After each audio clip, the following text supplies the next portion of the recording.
A boat pulled away from a remote Mississippi island at 4:31 in the afternoon. It had brought 4 teenagers out that morning. It came back with 3. Nobody flagged it down. Nobody called for help immediately. The boat just kept moving.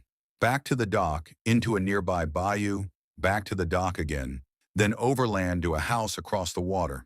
Hours passed before anyone contacted the Coast Guard at all. 2 days later, searchers found what was left to find.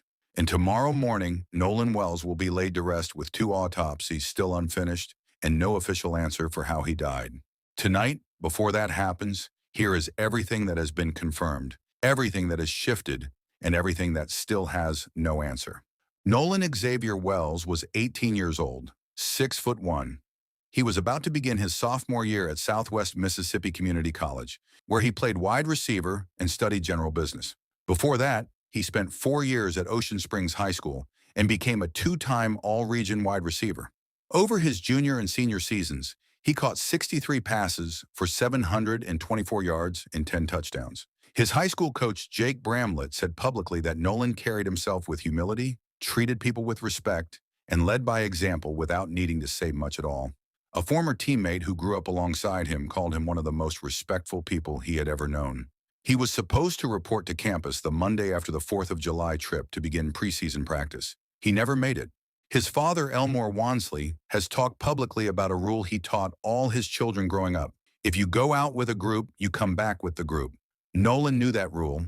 He lived by it, which is exactly why his family cannot reconcile how their son ended up alone on that island while the boat he arrived on left without him. Horn Island sits about 10 miles off the Mississippi Gulf Coast, federally protected land, part of the Gulf Islands National Seashore, known for untouched beaches and quiet fishing spots rather than holiday crowds. For people who live along that coast, a boat trip out there on a long weekend is about as ordinary as it gets. That federal designation matters later in this story. It is part of why agencies like the Coast Guard and eventually the FBI get involved automatically. Not because anything unusual was suspected from the start, but because the land itself falls under federal jurisdiction. According to GPS data obtained from Mississippi's Department of Marine Resources, the boat carrying Nolan and his friends left the dock at 9:56 that morning and arrived at Horn Island just over an hour later at 11:14. Nolan was last seen around 3 in the afternoon wearing blue swim trunks and sunglasses. At 4:31, the boat left the island. He was not on it. From there, the GPS shows exactly where that boat went. Back to the original dock, then into Fort Bayou. Back to the dock a second time, then to a boat launch on Fort Bayou itself, and finally traveling overland to the home of the boat's owners in Biloxi. Every leg of that route is documented. What is not documented, what nobody has been able to explain on the record, is why a boat carrying 3 teenagers instead of 4 made that entire trip without anyone raising an alarm along the way. 3 other teens were on that trip with Nolan. One of them is connected to a name that becomes significant later in the story. Jackson County Judge Ashley Cole is the stepmother of one of those 3. Beyond that connection, the other teens involved have not been identified by name in public reporting, and their accounts of that day have shifted somewhat as the investigation has continued. That is simply part of the record. A friend called the Coast Guard around 11 o'clock that night, July 4th, but the Jackson County Sheriff's Office did not formally request Coast Guard assistance until around noon the following day. That is approximately 13 hours between the first call for help and an official multi-agency search beginning. No detailed public explanation has been offered for that gap. It is part of the record, and it remains unexplained. Once the search did begin, it involved the Coast Guard, the Mississippi Department of Marine Resources, the National Park Service, and volunteers from the United Cajun Navy, a group with a long history of stepping in on Gulf Coast search and rescue operations. On the morning of July the 6th, a park ranger found Nolan's body in the water off the northwestern tip of Horn Island. Dental records were used to confirm his identity. In the early days of the investigation, the sheriff's office said publicly that no foul play was suspected.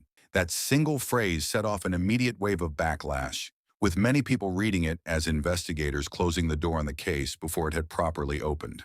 A coroner later clarified what that statement actually meant, that there were no obvious visible signs of trauma on the body at the scene, not a finding, not a conclusion about cause or manner of death. An initial observation made at the point of recovery which was then widely misunderstood by a public that had almost no other information to go on at that point.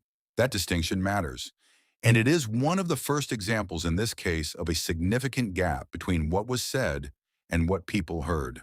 Before going further, two claims that spread widely and early in this case did not hold up, and they need to be addressed directly because they shape public opinion for days and deserve a clear correction. The first was a photograph showing Nolan at a pool party that many people took as proof he had been seen alive well after the 4th of July. Rolling Stone investigated it using image metadata and an account from his friend Tristan Shepard and confirmed that the photo was actually taken on June 27th, approximately 1 week before the trip to Horn Island. It had been uploaded online on July 5th, which is what caused the confusion about when it was taken. It was not evidence that Nolan was alive after he disappeared. It was a photo from a week before the trip that circulated at the worst possible moment. The second was a viral audio recording that many believed captured Nolan in an argument shortly before he vanished, and which spread online as though it were the missing piece of the entire case. Tristan Shepard has said repeatedly and on the record that the voice in that recording is his own, not Nolan's. Both of those claims spread fast. Both were wrong. And the pattern they represent, unverified information rushing into a silence that officials had not yet filled, shows up again and again throughout this case and is worth keeping in mind for everything that follows. Nolan's family retained civil rights attorney Ben Crump within days of his death, which brought a wave of national media attention almost immediately. A GoFundMe set up to help the family pass $230,000 within approximately 2 weeks. Advocacy groups called publicly for a transparent and thorough investigation.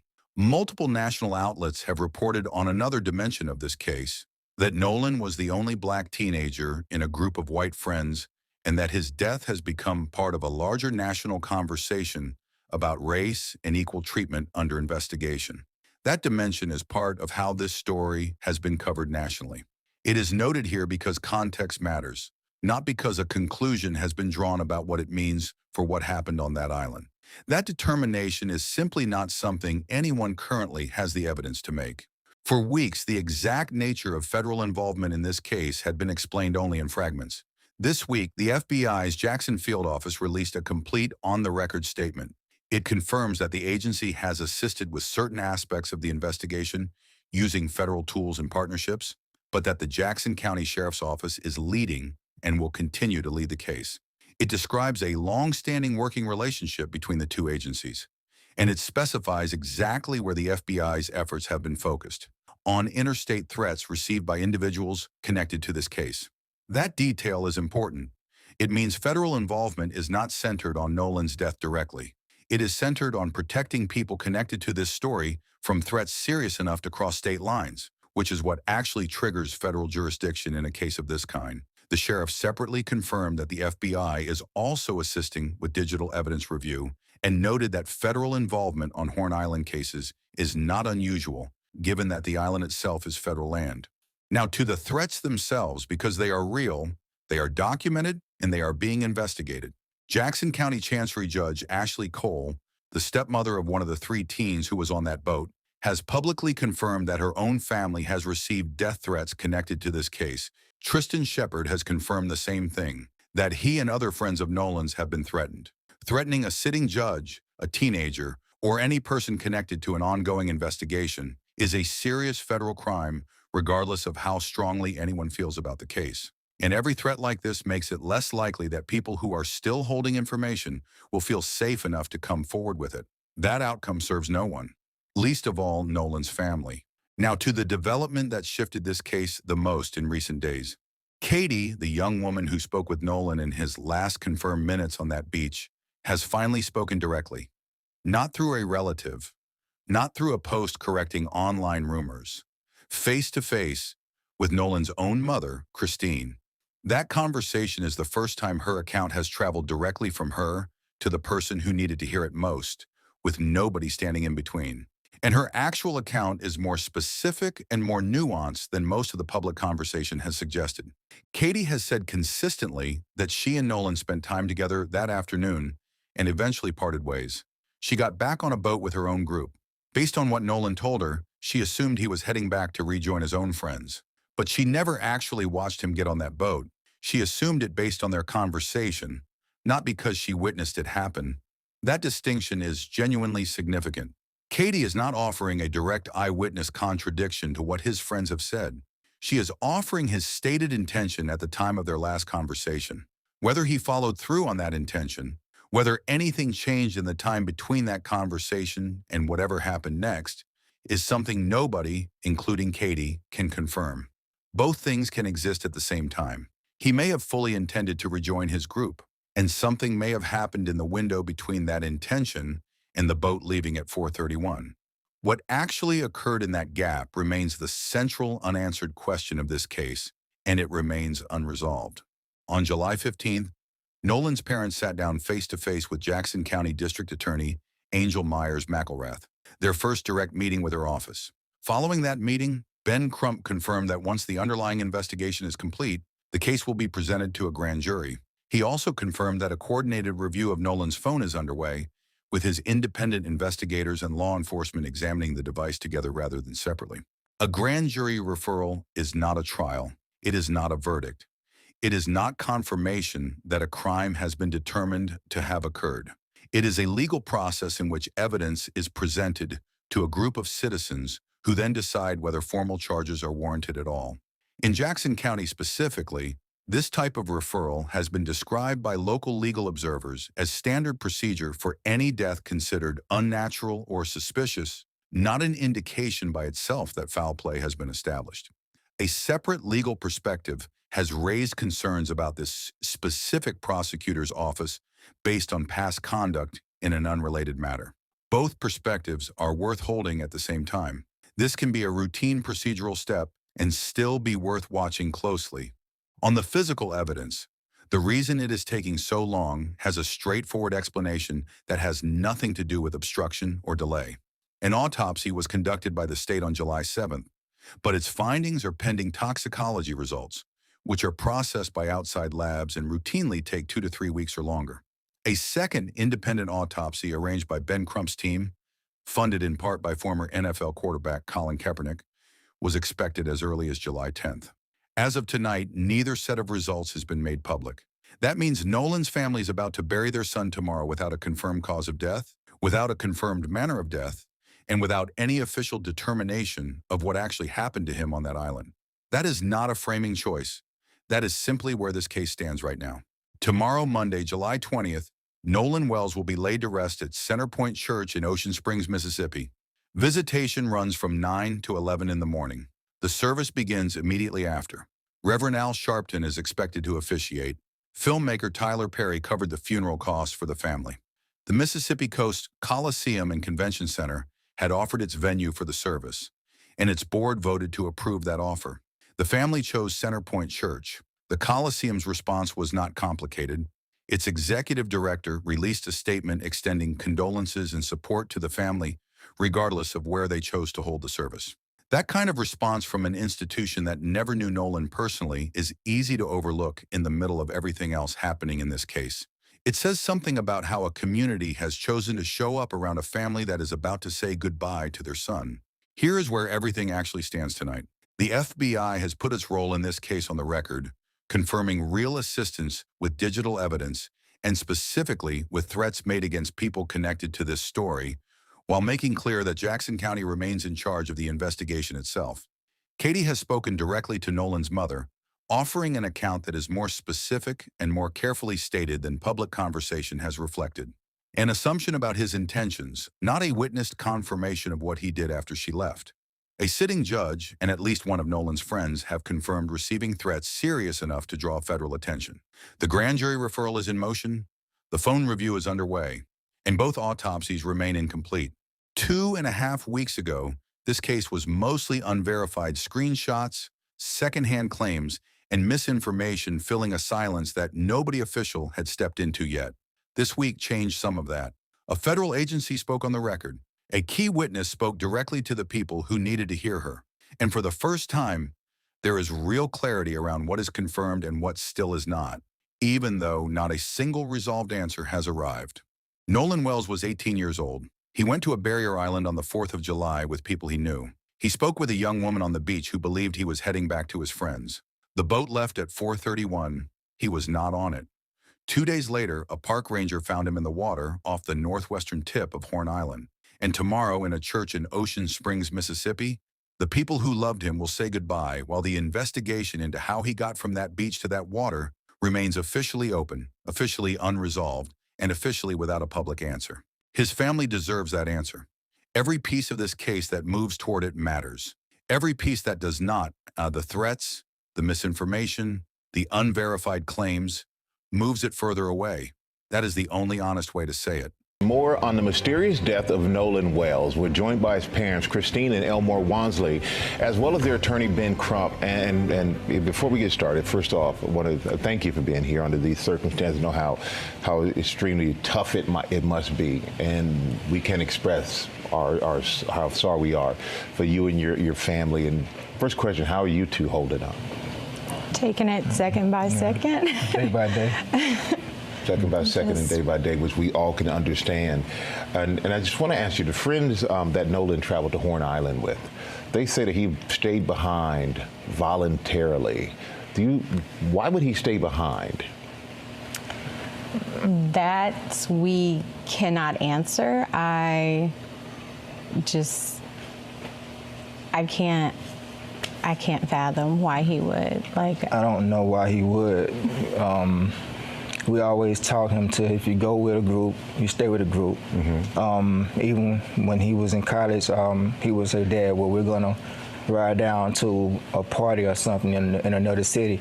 Now, so I always tell him, look, if you go with 5, you come back with 5. Do not separate from the group. Because I always say safety is in numbers. Mm-hmm. And he always said, yes, sir. So he knew to stay with his group. So why would he split from his group? I don't know. So that would have been unusual for him to split from the group. Yeah. And you said he would always check in with you. Did he check in with you that day? So that day, no, I don't. But of course, too, they were on the boat. And usually when he is out there, which it's not uncommon, he's, I think, since last year, he's been going there occasionally with his friends. And so it would always just be like, hey, Mom, I'm back, type of thing. But this time there was no call or text from him. It was from his friend. And then, too, really didn't worry a lot about it because, it was his last weekend to have fun. Yeah. Because that Monday, he had to report to school. We was preparing to take him back for camp to prepare for the season. So, we're going to see. He wanted to have his last little hurrah before he locked down and get ready for the season. Because, like I said, the entire summer he's training. He got more serious. He started to understand what I was trying to tell him about football, not just being fun, but as you get farther in it, it becomes a business. If you want to excel, and you have to understand, and you have to understand both at the same time. And we know, Ben, that you said that you're going to do an independent investigation. Yes. And you say you have Nolan's cell phone and messages were deleted. How could you tell messages were deleted? Well, his parents got the phone back, and that's something that's important, Michael, because they tracked this phone on Life 360. So Life 360, but when I received the phone call from Warren, I immediately called my friend Tashima, and I said, hey, have you guys seen Nolan? Because her 2 sons, Jalen and Javon, they grew up together. They played City League sports together. When they got into school, they played sports together. And so she was like, hey, okay, the boys were pulling up the location from Snapchat. So the Snapchat location looks completely different than the Life 360 location. So when I pulled up Life 360, it was different. It was showing everywhere the phone had been. I was like, well, it's showing that he's back on land. I'm not. He's like, but no, he didn't come back with us. Well, how were you able to get the phone? So we tracked it, and my friend Tashima went and picked it up. It wasn't like they said we got his phone. They tracked it, and that highlights all these contradictions, Michael. The fact that they said Nolan was talking to a young woman, and she said that he said, I'm going back to get on the boat with the boys. The boys said that he said he was going to stay with her. And so that's an obvious contradiction. And then this video of this you can hear an argument going where Nolan is saying, "Give me my freaking phone. What are you freaking doing?" And so then his phone ends up missing. I don't know any teenagers, Michael Strahan, who says, if you believe their story, I'm gonna stay behind and I'm gonna leave my phone. I mean, no young person leaves their cell phone.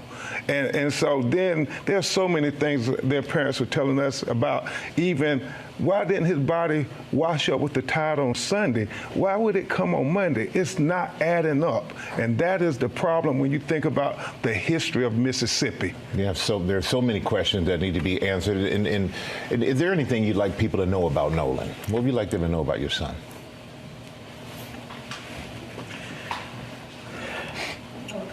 No, It's okay. Nolan, take your time. Nolan was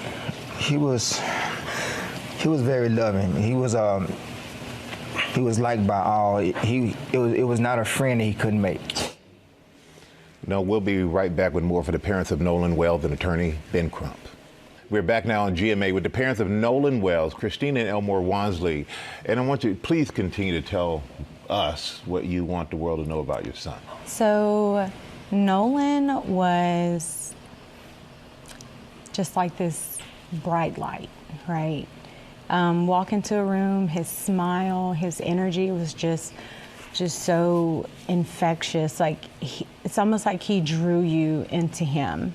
And he was just one of those people, like he always wanted everyone to be included. He didn't want anyone to feel left out. I remember one of his teachers emailing us. I can't remember what grade he was in, but basically it was math class. They had a special needs student, and she asked a question, and Nolan got everyone to put their hands down because he wanted that student to answer. And so student answers the question, and she was like, Christine, the classroom, Nolan went crazy, and everyone else started going crazy, just celebrating that child. Making them feel included. And that was the person he was. Like he loved everyone. And I always told Nolan, like, you have to be careful when you have such a big heart like that.